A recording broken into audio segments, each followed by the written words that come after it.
Welcome back. I realized that we are very close to the end of this class, and we have not made it outside of the inner circle of planets yet. In some sense, this is okay, because I feel like I wanted to be sure this year to really have time to talk about the things you guys are interested in. But my game plan is to essentially get through the main planets before we close down. So we'll do Mars today, we'll do Jupiter on Thursday, and then we'll do the ice giants for a single day, and then we'll close it all down for the last class. Is that right? 1, 2, 3, 4, 5, yeah. So this means that we won't necessarily have time to go through all the different moons of every system, but at least I can point some interesting features out about them. I know you guys had some reading in the Moodle and everything regarding those, so feel free to bring up that reading as we go through these. But I did want to say there's no assignment this week in terms of like a separate video, so start working on your final projects. I really want you guys to have at least a few hours to go deep into some subject matter. So if you're having trouble coming up with something, come and talk to me about it. Email me, whatever. What else did I want to say? Nolan, you mind getting that door? Thanks. Yeah, so I guess I'm going to have to leave Venus in the dust. I do want to hear if you guys have any thoughts about Mars and Venus before we cruise on. But basically, we're going to have to just do as much as we can for each one of these planets and let it be at that point, because we're out of time. So there are a number of pieces of these puzzles that will come up next semester too, as they relate to other solar systems and the galaxy and all of that stuff. But we are running out of time, sadly. So it goes. Yeah, you guys have what's your thoughts about from last class? Yeah, go ahead. So Venus is said to be similar to us, right? In some ways, yeah. In the size and composition, yep. I'm pretty sure. I don't know. I think it was from something was talking about that was either on the watch list or for Starry Nights. But it was saying how Venus might have had life at one point, or it could have been argued that it would have life. And I found that was strange because it was so much closer to the sun, and it made me wonder, like, could it be possible that it was able to have life because the sun wasn't as hot? Yeah, the evolution of stars is a whole. I mean, look, like telling a story. I was talking to a cosmologist this morning. Actually, it's funny because we were talking about how funny it is that, you know, we have these $1 million trials on Earth where you basically try to convince a jury of what happened last month or last year or something like that. And it's an incredible amount of effort to try to convince a jury of a particular story about the past. Now, you start moving millions of years into the past, billions of years in the case of cosmology, and you're trying to talk about the first moments of the universe, like, you got to take those ideas with a good heaping of salt, right? So in terms of what the sun was doing back then, it's very difficult. But it's also difficult to say what Venus was doing. Where was Venus? Remember, we don't, it's hard to say whether the planets are exactly where they used to be. It would be nice if they were, but it's not so clear. We're not really going to get a chance to deal with the asteroid belt too much. I think your textbook touches on a little bit. There was a huge argument going down, I think back in the 80s, by a gentleman, I can't remember his name right now, but he worked at one of the space agencies, and he was very convinced that the asteroid belt was the remnants of a planet that essentially got blown apart. There's not much mass in the asteroid belt, but which is ultimately, I think, why the argument was defeated. But again, it's very difficult to say with any certainty about these things because the planets might have been in a different conformation in the past. I mean, under extraordinarily unique circumstances, the planets might not have even been in the solar system. They could have had a completely different star for all we know, right? It's a very unlikely scenario, but it's pretty unlikely that a bunch of atoms got themselves together to have a class today too, right? So unlikely things do seem to happen in the universe, and there's no way around that annoying fact. So, one of the most interesting astronomers I ever talked to was this dude at the University of Bordeaux who spends his time doing simulations of far-flung events. Like, how would you get a planet to change solar systems? And like the way that you'd pull that, there's a number of ways to do it, it turns out, but they're all very rare, right? Like you could lose your moon in a way that destabilized your orbit. You could gain a moon in a way that pulled you out of orbit. A passing star in the deep past could have dropped off a planet in our own orbit. Now these things require like the perfect storm of trajectories and so forth, right? But in some sense, I think it's really healthy for us to open our minds to these rare possibilities, because we look at our solar system and we see things that don't fall into this nice story of everything formed exactly how it was. Venus is rotating the wrong direction, for instance. That's really weird. There's moons, as we get to Jupiter, particularly Saturn, there's swarms of moons that are going the wrong direction. Now that's very difficult to explain without just a capture situation where it's grabbed something up. And why would it grab a bunch of them all in the same pattern too? Like something interesting must have happened, but nobody can really say for sure what it was.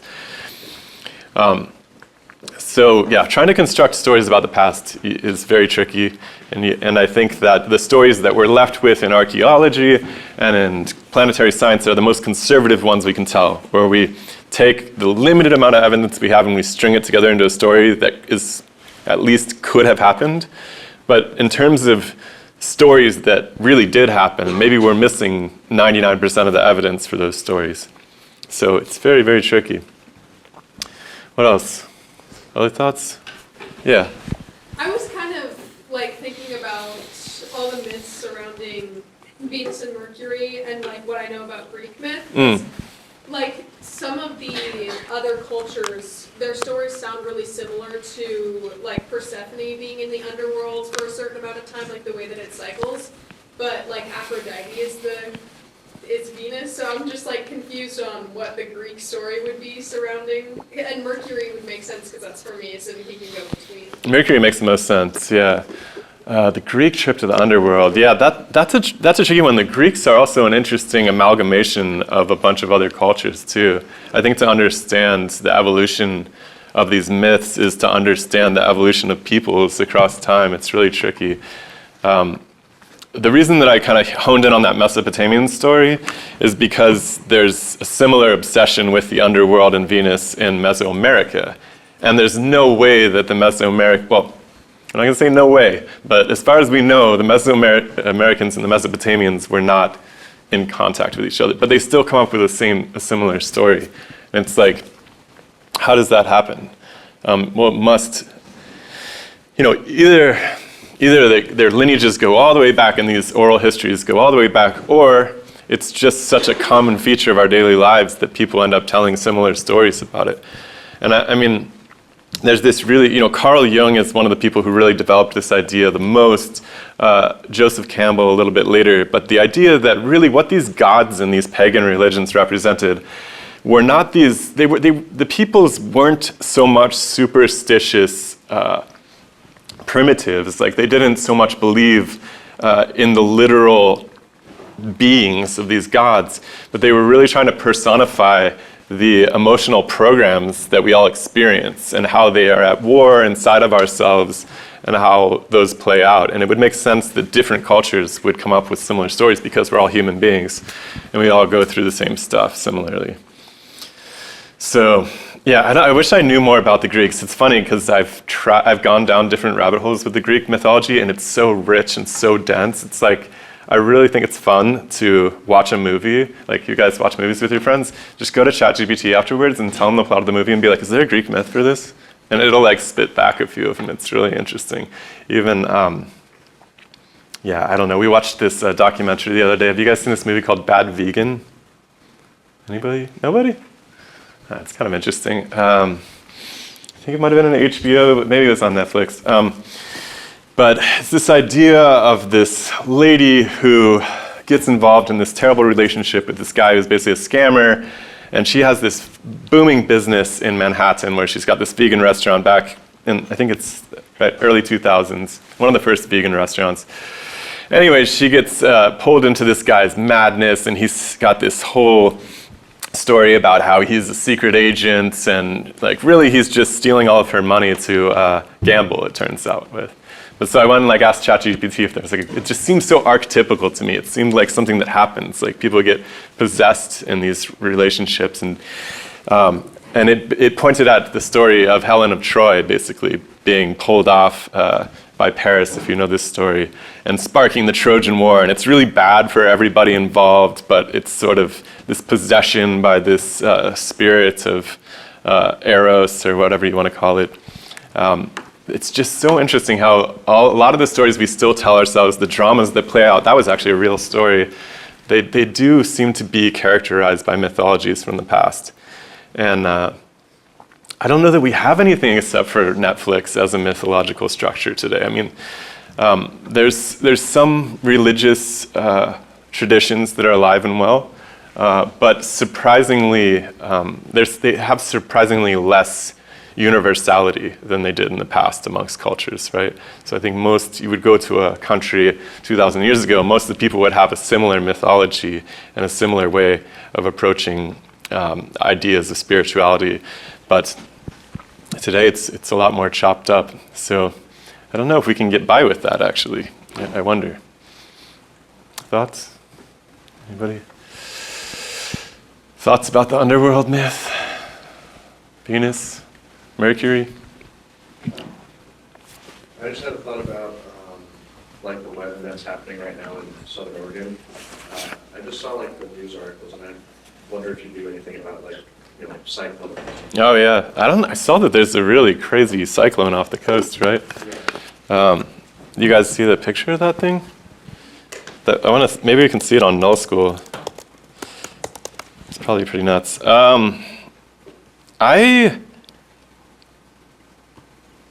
I am not looking forward to it. Thursday is going to be really interesting.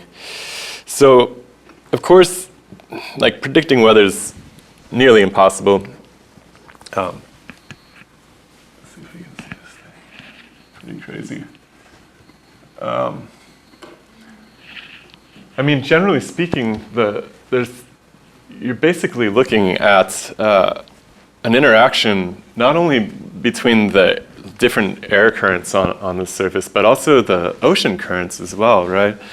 And so a lot of the weather systems have to do with these more permanent. Of course, the ocean acts as a sort of capacitor for temperature. It can store a lot of heat and so forth. So often you see these huge systems developing off the coast. And it's funny because like I've been watching this thing for like a week or something, and the predictions keep changing about when it was going to go. We actually have some work done on our roof, and we were trying to get a roofer over here. And we tried to set up a date like 2 weeks ago for when that was going to happen, and of course the storm keeps getting pushed back. So, yeah, I don't know. I don't know what to say about that thing. I hope that it doesn't look like it's going to snow on us, right? They're not saying that yet. I mean, they're saying there's supposed to, you know, be flash floods in Northern California and like some other things, but yeah. I mean, they're very conservative at this university. If there's really bad weather, we will not have class, and that's been my experience. Yeah. Actually, when I was driving home last Thursday, it was pretty crazy.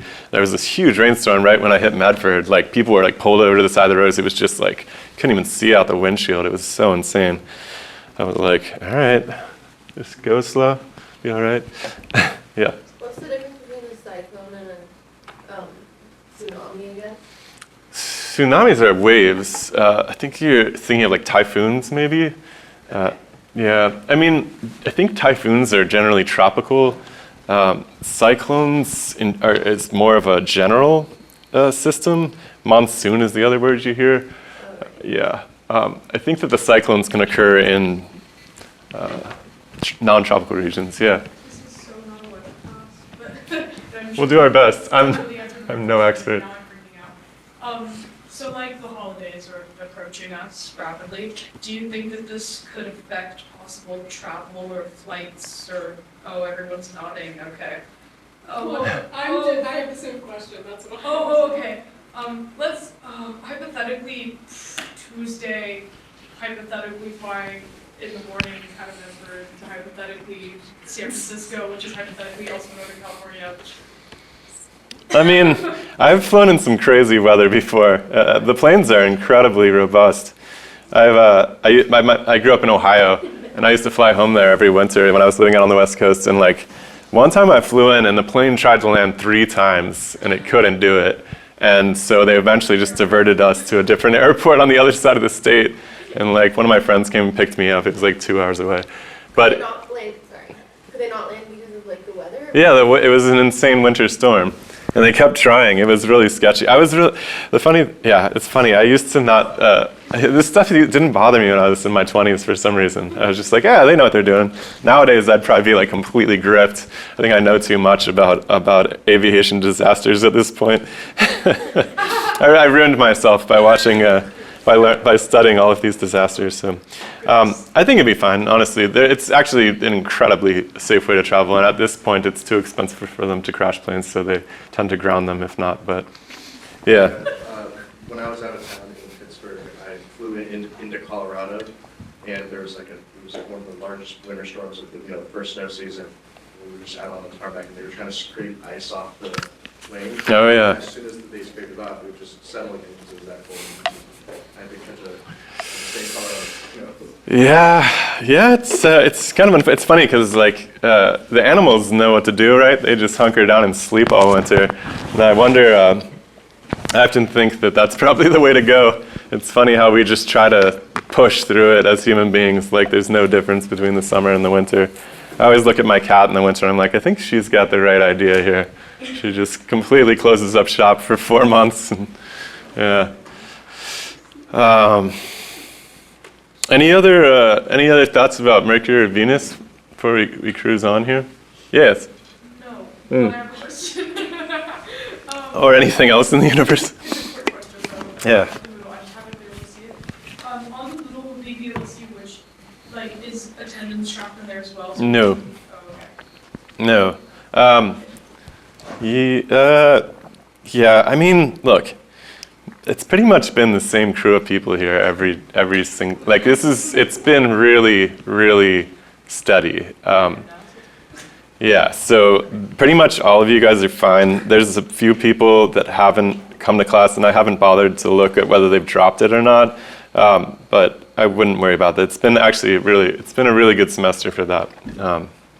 And I'm trying to do this class a little more conversationally this year, which has resulted in us not getting through as much stuff, but I think it's more fun that way, so hopefully we can keep doing that. I do want to make sure we have time to talk about Mars today, because we're not going to get to talk about Mars ever again, and obviously like Mars is in the bullseye right now a little bit to some extent. So, and I wonder about whether that's whether that's a good idea or not, and I'm curious to hear your guys' thoughts. Is there anything else that we need to say about Venus or Earth before we move on, or Mercury? There's obviously not a ton to say about Mercury and Venus. The same way, it's very difficult to study. We are headed back there. One thing that's really interesting I did want to say about Venus, I heard a really cool idea. I talked to the guy who's designing the next mission to Venus, which I think is supposed to launch in 2030, at least the United States one. And he mentioned this idea, which is really cool. You know, it's very hard to get to the surface of Venus, so it's unimaginable that we would set up a base on Venus.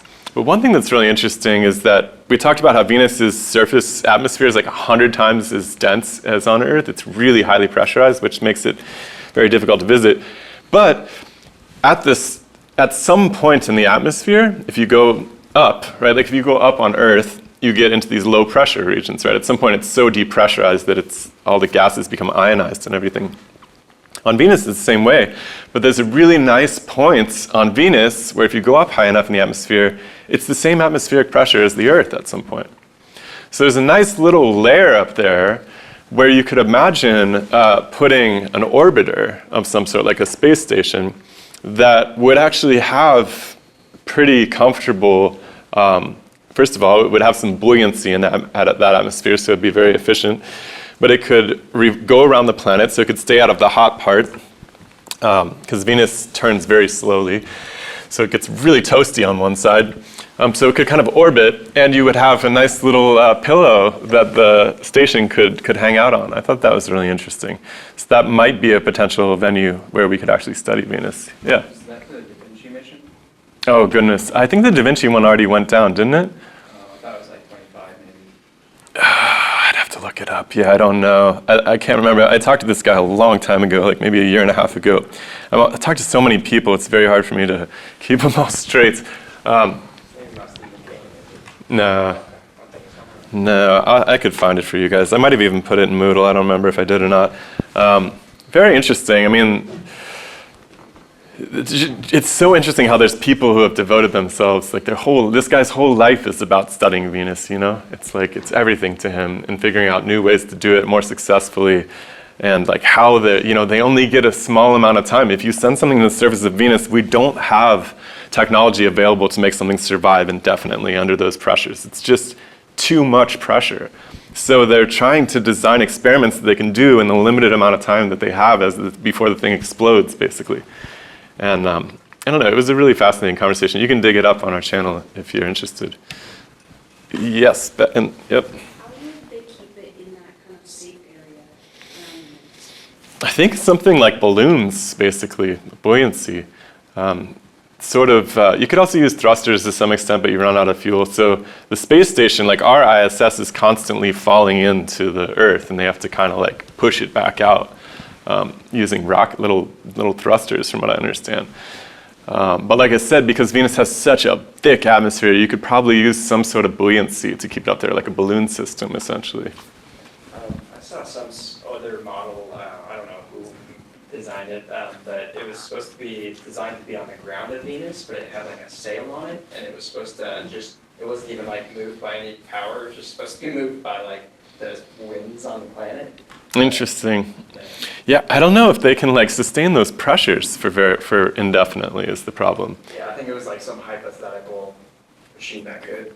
Yeah, I mean, it's gonna. I think that whoever teaches this class 200 years from now will have a lot more to say about Venus than we do today.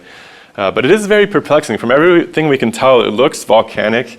It looks like there should be a lot of tectonic activity, just like us, but then again, it has no magnetic field, so what's up with that, you know? It's very strange. If you have that churning magma, shouldn't you have some sort of magnetic presence as well? The Da Vinci project is tentative for 2030. Okay, it was Da Vinci then. Yeah. I'll look up that guy's name, maybe after class. But yeah, it's a very mysterious planet, that one. And of course, it is much more, in composition and size, it's closer to the Earth than anything else. Mars, very tiny planet. I mean, I don't think you guys realize, maybe you do, but Mars is really little, actually. It's got something like 10% of the mass of the Earth, which is pretty crazy. I don't think that's probably obvious to people. It's about half the diameter of Earth, too. It's really small, actually.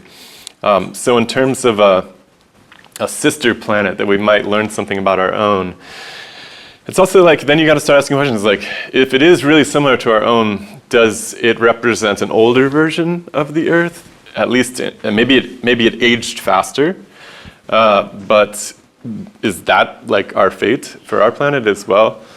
The same with Mars. How similar was it? So Mars is, of course, a lot of the surface features that we see on Mars, people think had to do with a lot of water being on the place in the past. Now, whether that's true or not, it can be debated, but if it was true, then it points to a really crazy moment where it lost all of that. And how did that happen? Probably had something to do with it losing its magnetic field. Yeah. Do we know how old the other planets are? Because we did like the dating for rock and stuff on Earth. I mean, do we know how old anything is? Yeah, it's very tricky. The dating is the hardest piece of the whole puzzle. No, with any certainty. I mean, we can do this dating, but again, the dating is constrained. There's actually a really interesting, I can't remember the actual name for it. There's an interesting phenomena where they've been finding meteors that have Martian rock that are showing up on Earth, but they're actually really, really young. something like a third of these meteors are only a few, I think 100 million years old. The surface of Mars appears to be really, really old. In fact, the modeling has it pegged at billions and billions of years old. Like the last time water was on Mars, like insignificant quantities, was supposed to be like 3.8 billion years old. So where in the heck are these young meteors coming from? It's very, very bizarre. And of course, half the people are like, well, something is happening with our dating techniques. We're just, as these things are traveling to the Earth or landing on Earth, the clocks are somehow being reset. But it's a huge sore subject. And so a lot of the dating, some of it comes from actual radiometric dating of rocks. But a lot of it comes from just the formation stories. How long would it take for a planet to form under the way that we think that they form? If we're wrong about the way they form, then the dates are going to be completely different. So, remember, whenever you hear like this, the Earth has been dated to this date, it's often a matter of, this is the oldest rock we've found, and what they mean is that the last time this rock melted was this many billions of years ago, and they're attributing that to the formation events. But it might not be. It might have melted for other reasons. So the Earth's surface is constantly turning over, right? We've talked about how the ocean surface, the ocean floor, for instance, is only 200 million years old. Now, there's a lot of ways to get to that date. But one thing everybody can agree on is that the Earth's surface is constantly reforming. And so it's very difficult to say with any certainty the age of anything. There's cosmological constraints too with the story we tell about the whole universe. And so in some sense it would have been cool to teach this entire class in reverse, starting with cosmology and moving backwards, because the date that we set for the birth of the universe really constrains everything in terms of the models we come up with for how long it would take a galaxy to form, and then to form planets after forming galaxy, and how many generations of stars are necessary and stuff like that. Those things all go into how old we think these things are, these rocks are, these planets. So it's tricky, very uncertain. And if history is anything of a guide, we have wildly changed our opinions about how old things have been in the past, right? I think it's hard for us to imagine, but only a couple hundred years ago, most, let's say, academics would have thought the Earth to only be several thousands of years old. That's pretty crazy. It's a very recent idea. Basically when people started finding these fossils of fishy things up in the mountains, they really started changing their mind about that. But it's a pretty modern idea. This billions of year timeline is pretty modern. So, any other thoughts? All right, let's look at Mars for the rest of today. Then we'll move on to Jupiter on Thursday.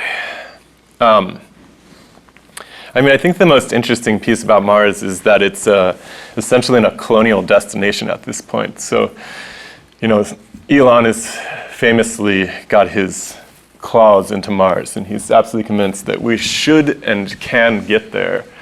And in some sense, that's pretty cool that somebody has dedicated themselves to this project of let's go there. The question is, how will that work out? Did anybody see The Expanse, the TV show? You guys haven't seen The Expanse? Or read the book? If you like reading books, it's a good book series too. But it essentially, it's a cool piece of science fiction because it imagines the future where humans have colonized Mars already. And they've colonized the asteroid belt, and they're mining asteroids. And all of these things seem like they're definitely going to happen. But the one piece of the puzzle that doesn't get enough play is that Mars is kind of a barren hellscape, and so is the asteroid belt. And so we'll talk a little bit about why it's not going to be a particularly comfortable place to live, but it doesn't have an atmosphere, which it doesn't have a magnetic field, which means that it's a really toxic surface with lots of radiation. The soil is toxic, right? You can't grow plants there very easily. And so what happens in this science fiction piece is that you essentially get this class of people that are sent into these far reaches, these colonies, and they become essentially marginalized people in the society, where essentially the rich people are allowed to stay on Earth. The sort of, what would you say, the marginalized people are sent off to the colonies, and it plays out in this huge drama, as you might expect when you have set up such a class dynamic where people are unhappy. And I think it's going to be really interesting to try to find people that are interested in going and living on Mars, right? Because it's going to be essentially a subterranean existence, right? It's going to be pretty gnarly. So,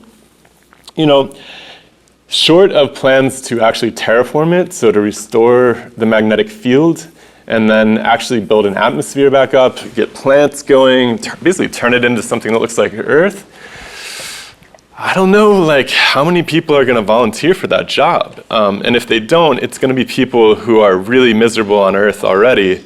At least this is the way I see it. I don't know. What do you guys think? Would you go to Mars? Who said yeah? You'd go to Mars? Let's do it. Well, what would you, tell me about what would motivate you to go to Mars. A lot of seclusion. Just Green, beautiful sights. I don't know. It's like a desert there.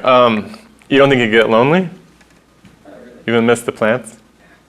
Okay. So 1 out of 20 people might be interested. Yeah. I would, but I would have to watch someone go live there first and not have aliens around their chest, and then I'd be fine to go live there. Yeah. There's a real danger too of just health problems, right? What's it even like living with, what is it, like a third of the gravity or whatever it is there?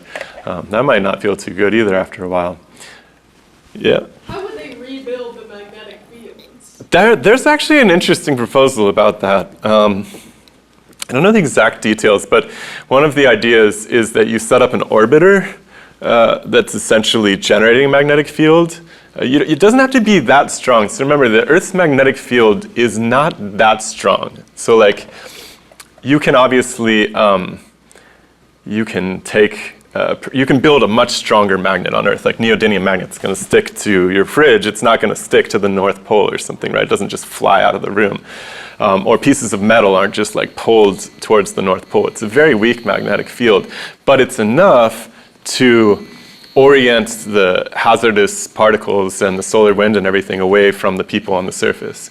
So I haven't read about this in a while, but there are some reasonable plans for how you would set up some sort of orbiter or some sort of satellite that would be creating a magnetic field just through a dynamo of some sort you could set a few of them up. These little CubeSats, like Elon's been, these Starlink satellites that are hundreds of them in orbit at a time. You could imagine something like that where they're reinforcing one another. So that seems possible in the long run. And then in terms of regenerating the atmosphere, it's a little trickier. We think most of the oxygen, well, at least the popular idea from most of the time I was growing up was that the oxygen on Earth came from plants, from algae and stuff like that, right?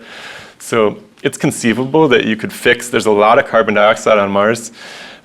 It's conceivable you could fix that and get some sort of plants growing if you could work out. I mean, there's a lot of details to work out, but it doesn't seem impossible.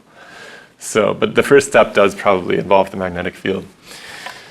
Yeah? I was just going to say I would absolutely live on Mars, but I would need a ton of money. What are you going to spend money on? You can't get Amazon delivery. I'd like to be able to still watch Netflix. Yeah, exactly. That might get boring after a few years, though. Yeah. Would you have good Wi-Fi on Mars or bad Wi-Fi? I guess, Starlink's getting pretty good. So, yeah. I'm going to regret reading this. So I can't help but wonder, why people would want to, essentially colonize another planet and, change it and make it better, because I think we're all assuming that our versions of ways are doing better. It kind of brings it back to all the way to, thanks, getting something up, but, how the assumption of, our way of doing things and our way of life is better, so we must enforce that on another entirely, literally on a planetary scale. And I reckon it might be better if we just don't F with things we probably shouldn't F with, because we already know so little. That like it's insane to me that it's like, no, let's try to build another Earth on this planet that's right next door. It's like, wild. I mean, I think along those lines, there's a good argument to be made that will be very expensive and resource intensive, and there's a lot of problems here, right? There's a lot of just poverty in our own country, right? It's like, what are we doing trying to deal with space when we haven't dealt with the United States, right?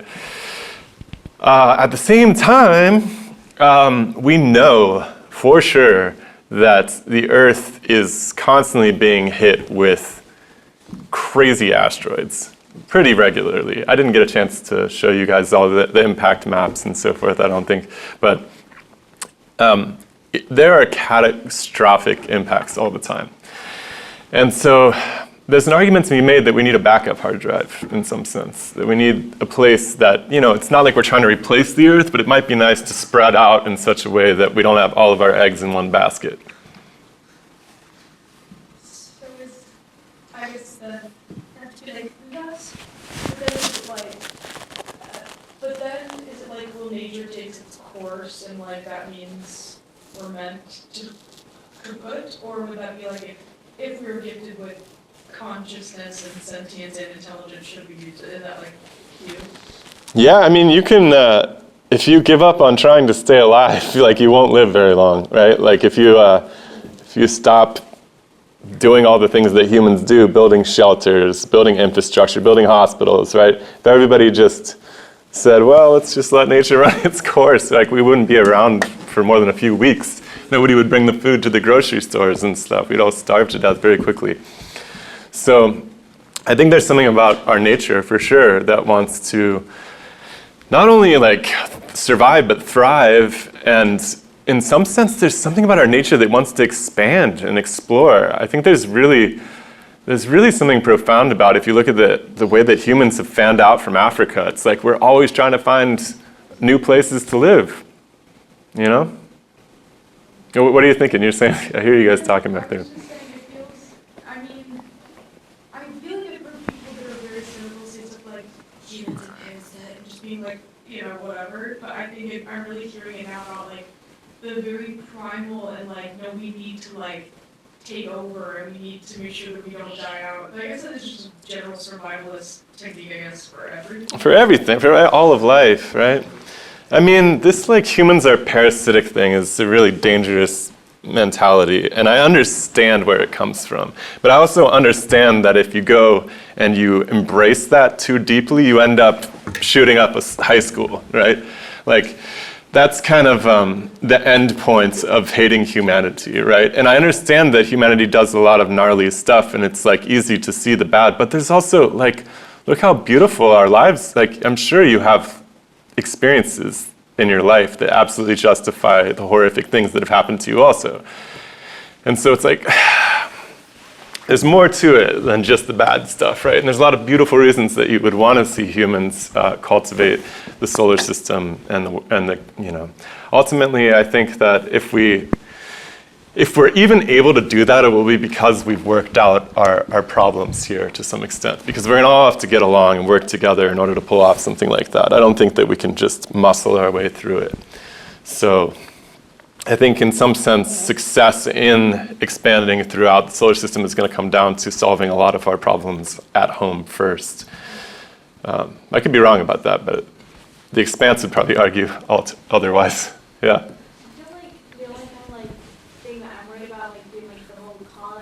On Mars and everything, what if we, like, adding a new magnetic field to Mars, what if we do something that just, like, destroys, like, our planet along with, like, the other things? Because, like, what if it causes, like, weird asteroids to suddenly be interacting with Mars, and it causes some fluctuations with other planets?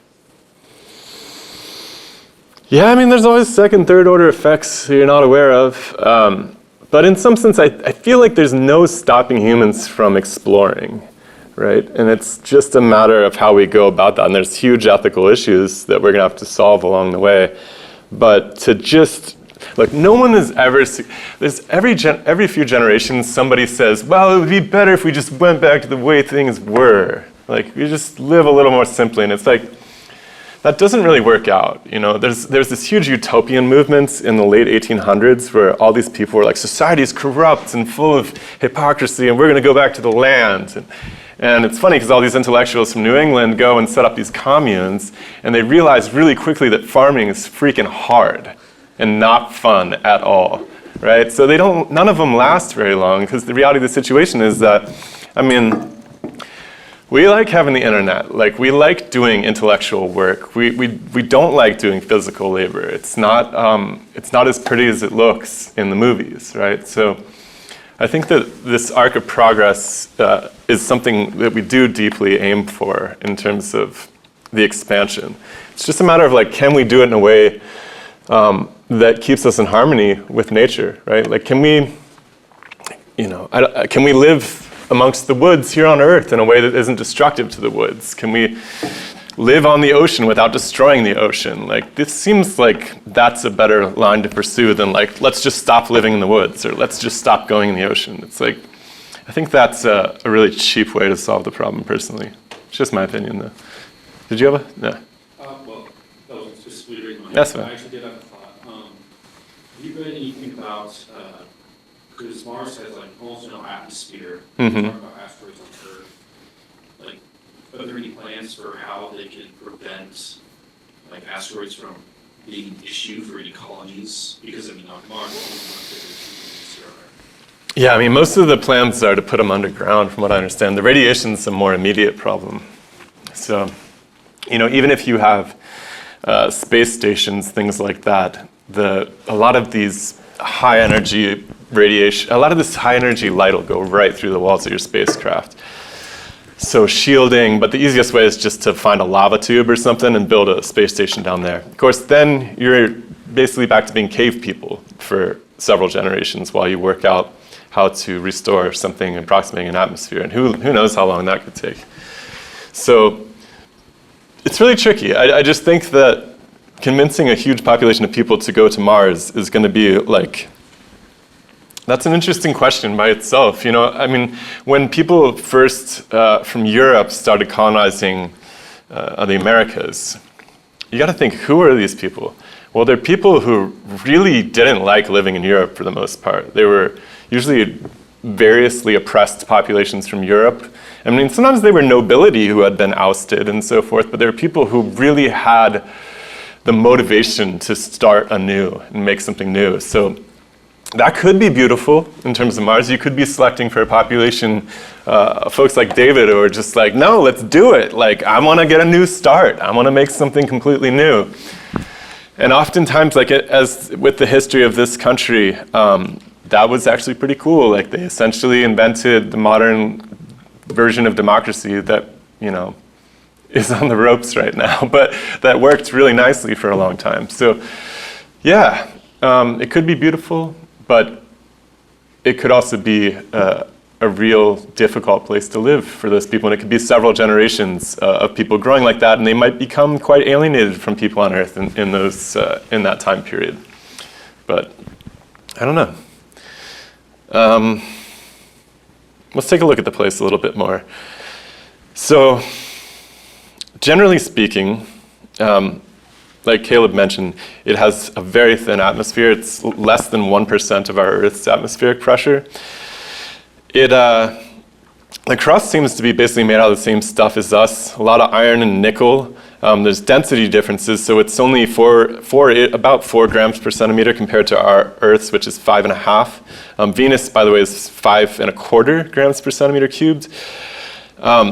There does seem to have been evidence of a magnetic field in the past, and this is where the timelines start to become kind of intriguing. So just like I talked about with the Earth, that we're able to see these pole reversals in the imprints, the banding pattern, the way that the metallic rock gets magnetized as the pole shifts, they find these same things in parts of the Martian crust as well. But those pieces date back billions of years ago. So it seems like the magnetic field's been gone for a really, really, really long time.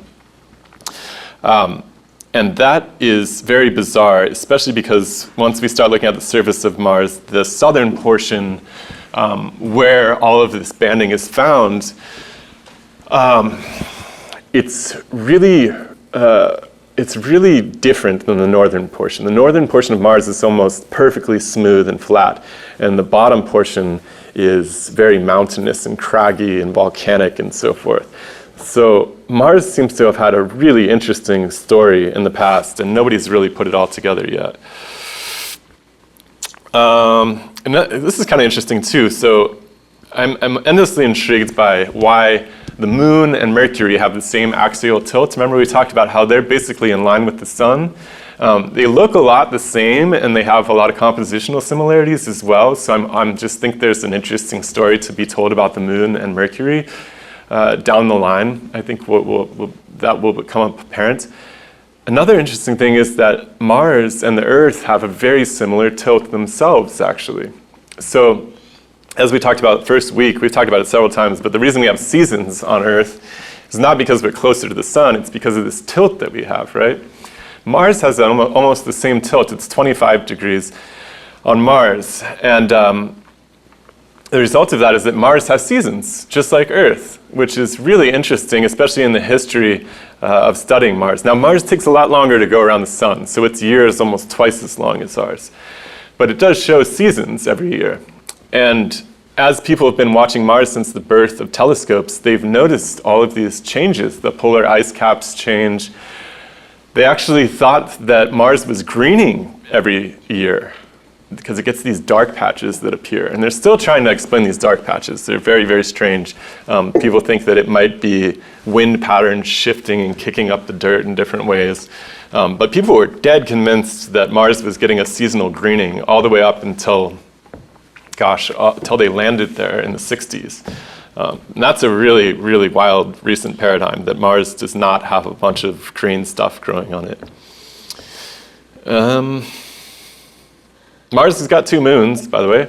Another proposal for the magnetic field was to turn one of their moons into this little magnetic field generator thing. The moons are not much to look at, as you can see, compared to our moon anyways.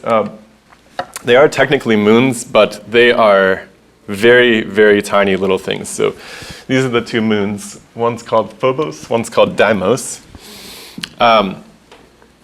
What do we want to say about these guys? They're very interesting in that, first of all, Mars, yeah? Why are they moons and not just rocks? Yeah, so it seems like, again, the definition of a moon, it's like it orbits a planet, and it doesn't have its own moons, I think is this standard conventional explanation. They do seem like big rocks, and actually they've been explored, not directly, but they've been very close flybys. And these moons appear to be really more like piles of bricks that are glued together than actual bodies that formed under the weight of their own gravity. So you would probably weigh a couple of ounces on one of these moons, basically. They're so tiny. Which again asks really interesting questions about how did these things even get as rounded as they are? They certainly didn't fall together under their own gravity. And so they point to some interesting piece in Mars's history, or maybe a chunk was kicked off in some sense. We're going to look at some interesting surface features of Mars in a minute. But Mars has Mars has this huge gash in the side of it. Have you guys seen this thing before? All right, we'll get to that in a minute. But the conventional explanations for that gash are a bit unsatisfying to me personally. And I do wonder if Mars hasn't had some close encounters in the past. We'll look at that in a second. I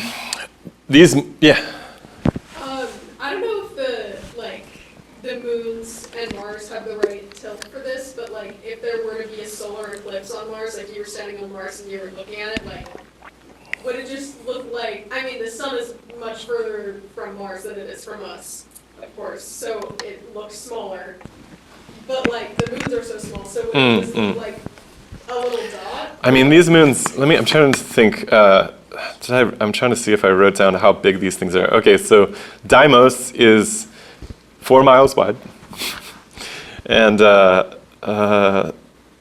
Phobos is 7 miles. Radius, sorry, so 14 miles wide. They're really, really tiny. I don't even think you could see them from the surface of Mars. They're so tiny. So yeah, I think they would just go right by like the ISS past the sun, and you would never even notice a thing. Yeah. A moon as being like something that orbits without its own moon. But if one did have like a tiny moon, would that be like a planet orbiting a planet? It gets really weird at some point. There's also asteroids that come in pairs that seem to have little moonlets on them. And so is that a planet all of a sudden? Well, you know what I mean? These things kind of fall apart. I've heard people try to define moons as those bodies which are tidally locked to another body, so they only show one face to it. The interesting thing about that is that you start getting into the territory where you want to call Venus a moon of the sun at that point. So yeah, these delineations are only as useful as they are. Really, the delineation between star and planet too is another one that's often overlooked, and we'll talk more about that when we get to Jupiter. We've talked a little bit about brown dwarfs before. But needless to say, Jupiter's composition and star composition is not that different, too. It's just a matter of how big they are at some point. So yeah, these words, they're useful until they're not. Of course, these, by the way, Phobos is falling into Mars at a pretty good click, 2 centimeters a year. So in about 30 to 50 million years, it's going to hit the surface of Mars, and it will only have one moon at that point. Here's a close-up of it. This is supposedly a picture from the Mars Reconnaissance Orbiter. It looks very enhanced to me as a photograph, but I guess it's, I bet it's at least color enhanced. But the idea is that you have this really fine dust on the outside, but once you look at it with some sort of penetrating radar, you get the sense that it's just a real rubble pile that's kind of held together with all this dusty glue. So, yeah, they're weird moons. There's they're barely moons. They're not moons like the ones we're gonna see when we get to Jupiter, which are legitimate worlds with oceans and actually far more impressive and interesting than our own moon. So the first time that people actually went to Mars and got a good look at it, well, we didn't personally go there, but that was Mariner 4 in 1965. And the first images weren't transmitted back until Viking 1. That was in 76. So this is all relatively new that we've even had a glimpse of what's happening on the surface. And of course, there are some rover projects going on that you guys are probably very well aware of from the news cycle. The first one was Sojourner in 1997. And actually, China's got a rover as well called Zhurong, which was landed in 2021. I actually didn't hear a lot about that one. There's an interesting project going on right now, which is called this Sample Collect mission. You guys heard of this? They're basically trying to scoop up little pieces of Mars to bring home. And the idea is that they're going to collect them now. The next mission to Mars is going to put them into orbit around Mars, and then the next mission is going to scoop up the samples from the orbiter and bring them back to Earth. So it's going to be a long time. However, there's some problems with that. So what's the issue with bringing stuff back from Mars that people are nervous about? Yeah. Are you going to get it off the planet? But like, what would be the problem if you could of bringing it back to Earth? Yeah. I mean, I don't know how much they're planning on taking, but it takes mass away from Mars and adds on mass to Earth. Not that much. I think they're just like little vials, actually. Yeah. Yeah? Yeah, what kind of chemicals? Are they worried it's just gonna be like dirt? What they're worried about is, okay, so there was a series of experiments, I think I've mentioned this before, but it's worth bringing it up again, where they did some tests on that initial, I believe it was the Viking rovers, where they tried to determine whether there was anything alive on Mars. So they exposed some substrates that had some sort of label that changed colors, essentially, when it was exposed to living material. And the experiments actually gave a positive result, that there was something that had metabolized the substrate. And the weird thing is, and I believe they've repeated this twice, actually, the problem is that they didn't see anything alive anywhere. And so people were like, well, there's probably some contamination or something wrong with that experiment. But there's a very real danger that if we bring back stuff from Mars and there are little microbes that are somehow living, little spores or something, well, you saw what, a virus that we could understand pretty well did to the world in the last few years. What would a virus that looked nothing like anything on Earth do to the world? It might be a really, really bad situation. So people are very concerned that, about the ethics of this sample return mission, which is at the core of the Mars NASA project right now, in that, are we ready to actually bring things back from Mars? Because we could potentially contaminate our own ecosystem. And if it had never experienced competition, if our ecosystem here on Earth had never experienced a good precedent for this, I'll get to you in 1 second, I promise. Remember, when there's this really interesting mythology built up around the colonization of the Americas by the Europeans, which is kind of like, well, the Europeans were technologically superior. They had steel and guns and all this stuff. But a lot of people don't realize that within a couple of years of the first contact between the Europeans and the indigenous Americans, something like greater than 90% of the population was killed off by waves of disease in that contact moment. So when the Europeans show up and they see all these people living in these small bands of tribes and stuff, they're basically looking at a Mad Max situation, right? They're looking at like the absolute hardiest of the hardiest of people. Like, can you imagine if 9 out of 10 of the people you know just died in the next 4 years? Because that's what happened in the colonial contact with the Americas, right? I mean, you think about like, which one of your friends would survive 9 out of 10 people dying? It's like, it would be a real ragtag group of people that were really tough. And so the picture that we have of the indigenous people is probably deeply skewed because they probably looked nothing like that before the colonialists got up there. So the point is that exposure to a novel pathogen can be devastating on a scale that we can't even imagine because we've not seen it in modern history. Yes? On a slightly lighter note. Oh, please. I was going to say there's a movie that is basically, they found life on Mars and they're bringing it back and it just goes like horribly wrong. 2017, like, so good. So good. Great movie. All right. It's called Life? About indigenous people dying is bad. Yeah, that's bad. No, but in terms of a lighter note, there is a movie, I highly recommend it. It's technically like horror, sci-fi. It's just called Life?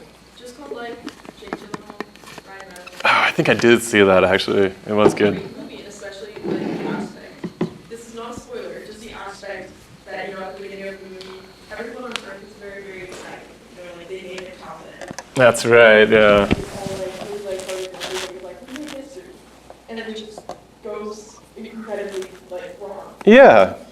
And it doesn't even have, that's a very exotic form of life, as I recall. It's, but it could be a really boring form of life too, right? It's very hard to say. I mean, it doesn't even have to be, like viruses, it's hard to say a virus is alive. It can't really live without other, it seems to be more of an artifact of something that's already alive that produces it. But yeah, something even as simple, do you guys know what prions are? You guys heard of like mad cow disease before? Yes. It's terrible. It's nuts, right? Do you know how it works? It's like proteins that are going crazy. Like It's proteins that will change any protein they touch into themselves, basically. So, right, like that's not even a life form, and it's absolutely catastrophic. Like it turns your brain into Swiss cheese. So it's a seriously delicate situation that we have going on Earth, and in some sense we've been protected for millions and if not billions of years here on this planet, which has been really nice. So anytime we're starting to introduce new elements that we're not 100,000% sure are innocuous, it gets really sketchy. So there are some serious ethical issues with the sample collection, with the labeled release experiments, especially. That's worth reading about. The conclusions are still out there. There's a couple NASA guys who I think they might just be getting old enough to be, they're probably going to die off soon, but there's a couple guys from NASA during those labeled release days who are just absolutely convinced that they had detected life on Mars. These are people who were working on that original experiment, and they were not in the majority, but they were wholeheartedly convinced. So seems like a question worth answering. Let's see. Not going to get too deep in the mythology. Mars is kind of interesting, though, if you think about it. So most of the cultures that we would think, like most of the Western cultures, going back to the Sumerians, the Greeks and so forth, they identify Mars. Obviously, it has the name Mars. You guys know who Mars was in the Roman pantheon? Mars, right? Associated with Ares and fire and the god of war, right? It is interesting. And why do you think, and multiple cultures did this, right? Have you guys ever seen Mars before? Through a telescope or just at night? It's red, yeah, right? There's something about red that people identify with war and with anger and rage and all of these things. And I wonder what that's all about. I mean, to some extent, obviously, it's the color of blood, so that would be a good explanation, but something about seeing red and rage and so forth, and even with the bulls, yeah. Well, I mean, it is kind of like a psychology thing.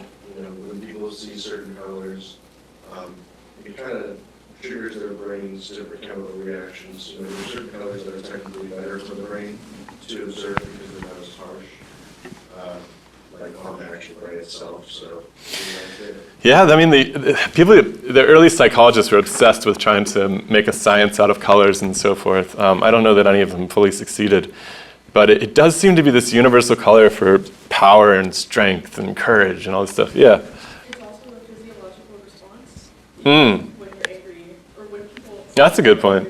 They have blood flow in their face that turns them red. That's a really good point. Yeah, it's like an extreme emotional response. Yeah, like the flushing. That's really interesting. So, yeah, so universally people are identifying Mars, it seems like, with this kind of rage or war or something like that. What else do I want to say about that? Meh.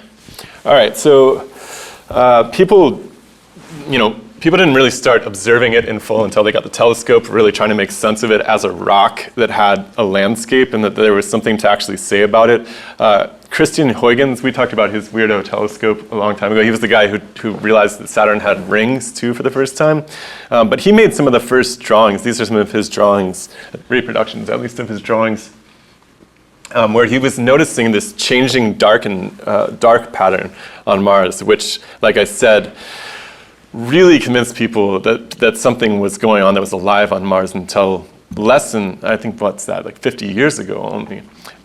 Another thing that was really compelling, this was in 1877, there was this guy named Giovanni Schiaparelli, and he made this drawing, this series of maps where he had outlined this series of essentially what he believed were roads of some sort. He called them canali.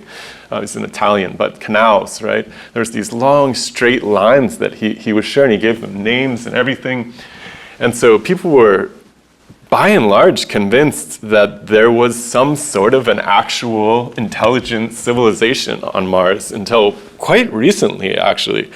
And it's not that outrageous based on what you see. Now, of course, we think of those features as fractures, different optical illusions, and so forth at this point. But at the time, that's what you were seeing through a telescope, and it made perfect sense.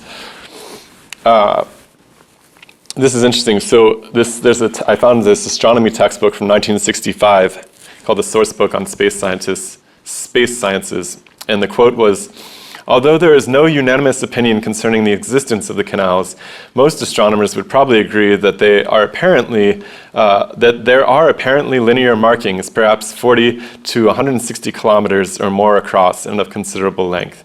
So it was a very well-defined feature all the way up into the 60s. And now it's treated as some sort of an optical illusion, I suppose, which is very bizarre. So yeah, Mariner 4 goes there in 65, and that's the end of the canal theory, and that's the end of the seasonal greening of Mars as well. Weird. So recent. So this is the topology of Mars. which is really weird. It's very different than the Earth or Venus in that it has a very different northern hemisphere than a southern hemisphere. I mean, look how flat it is up there. Very little impact craters even. If we think these are impact craters in the south, why are all the impact craters in the south? It almost reminds me of the problem with the moon too, where we originally tell this story about the impact craters being this really old part of the moon, and then we date the mare, the dark places, and they're basically the same age as the other place. Very, very conflicting and strange. Some other really interesting features here. Biggest volcano in the solar system over there, this guy over in the top left, got like a close-up of this thing here. Huge, huge. It's called Olympus Mons. It's also this big basin down here, and then over by Olympus Mons, you see this crack, very, very strange crack in the top left. I got a close-up of that too in just a second. Let me come back to that. Yeah, this guy. You see this gash on the side of Mars? This is one of my favorite features of the whole thing, and I think it really, I've gone down the rabbit hole many times of the explanations for where this thing came from, which is very, very bizarre. There it is over here too, this gash. And the explanations nobody's ever really come up with a great explanation for it. So perhaps it was something like tectonic cracking of some sort. People have talked about how in the past, maybe Mars was covered with water, and so it was something like a Grand Canyon type thing. The problem is there's no real obvious inlets or outlets to it. And it has this beautiful fractal river-like nature to it all along its borders, much like we do with our river systems on Earth. But it's very hard to imagine water flowing in because there's no inlet or outlet for it. Very, very weird thing. It just looks like Mars, scraped its ankle going through a doorway or something. It's very, very bizarre. So I don't know where what this story is with that feature, but Mars seems to have had a very interesting past that we are going to have a heck of a time piecing together without serious imaginative capacity. What was I going to say? The soil is not good. I mentioned this already. It's got this salt called perchlorid in it, which is really, really toxic to humans. So, even if we can rejuvenate the atmosphere, it's not a place that we can easily walk around on without remedying that situation.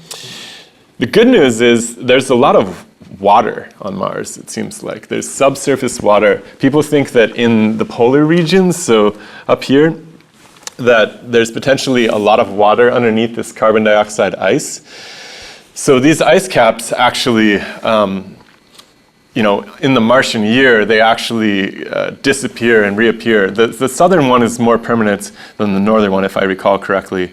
Yeah. But the northern one is constantly disappearing, and it's putting all that carbon dioxide. This is like dry ice, if you guys have ever played with dry ice. It's mostly like frozen carbon dioxide, basically. But something like 25 to 30% of the atmosphere gets frozen into the North Pole every year on Mars, and then it's released. This is kind of like how on Earth our polar ice caps also expand. That we would call it like the snow region essentially expands every year in the winter in the northern hemisphere. Same thing on Mars, except it's dry ice. But people think that below that is actually quite a bit of water, actually. And so that could be quite useful to us in terms of colonization efforts. People think that there's something like 1.5 billion cubic kilometers of water if you took all of the water on Mars, and that's almost, a fifth of the Earth's oceans worth of water all put together. And again, Mars is pretty tiny compared to Earth, so there's a lot of water in various places, and that's encouraging, I think. It's not that it's necessarily easy to get to, but a big question this all raises is like, well, if Mars was covered in water at some point, what happened to it, right? What do you guys think? Yeah. There was an ice age and it freezed all the water, and then it dried up into the atmosphere.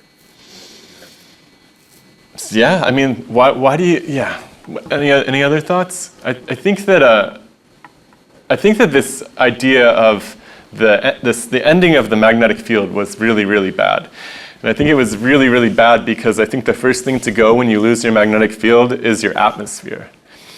And there's something really interesting that happens.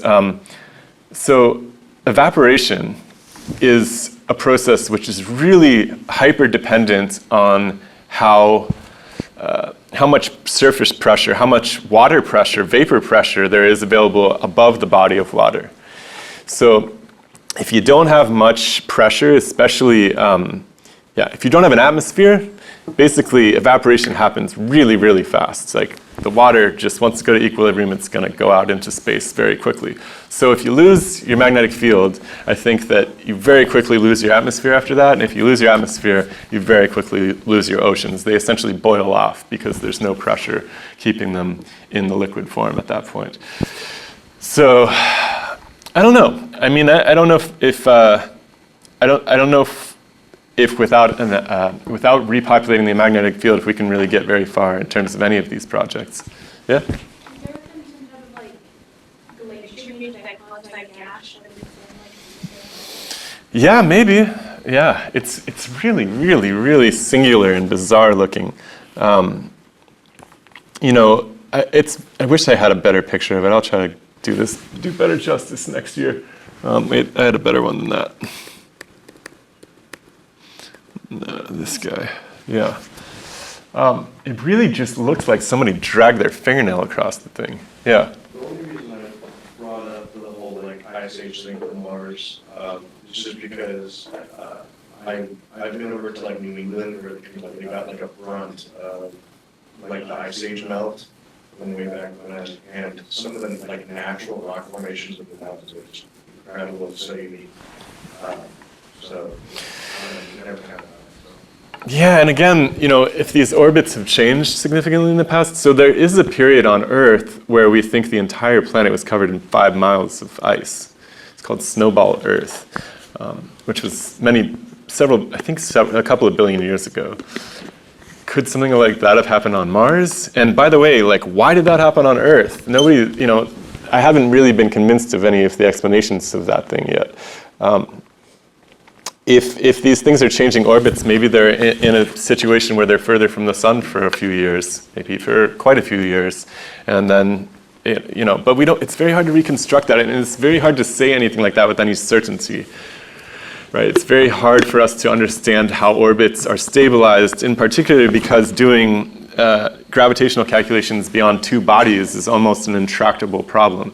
So if you want to try to simulate an entire solar system, it's almost impossible to do, right?